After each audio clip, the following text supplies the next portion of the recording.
So the first ever C-section was performed in Ireland in 1739 and actually had a favorable outcome. But sadly, many of the C-sections that followed that initial one did end in death. So it used to be obviously a very, very dangerous endeavor. By the mid 1800s, the maternal mortality rate in England from a cesarean surgery was 85%. So not great. Again, a pretty dangerous way to have a baby.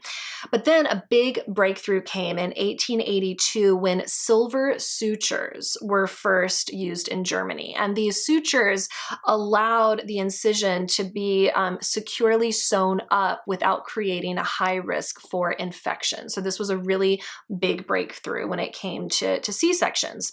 And something else that helped to lower the chance of uterine rupture and infection during a C-section happened between 1880 and 1925 when those low transverse incisions became more common. And again, that's the incision in that lower part of the uterus that does not contract as strongly during labor. Another milestone occurred in the early 1900s, when blood transfusions became an option for women who had significant blood loss after a C-section.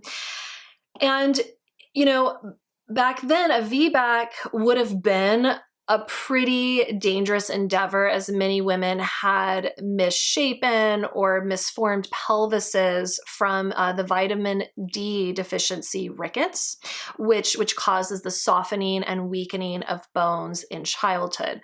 These days, rickets is incredibly rare because so much of our food is fortified with vitamin D. So that's not really an issue anymore.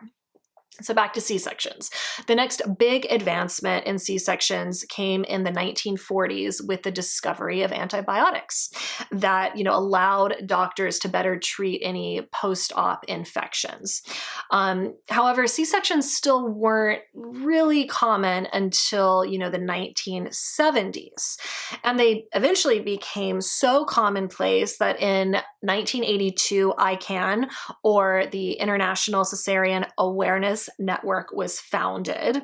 And around this time, many professional medical organizations actually started to recommend VBACs. And by the 1990s, many insurance companies actually required women to try for a VBAC after having a C-section, something that sadly is not really a thing anymore. If anything, it's the opposite. Women are really encouraged to have that repeat C-section.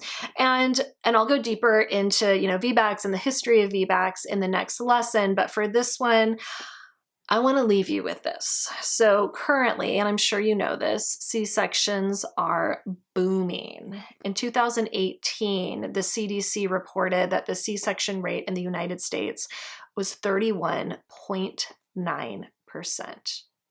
Pretty freaking high.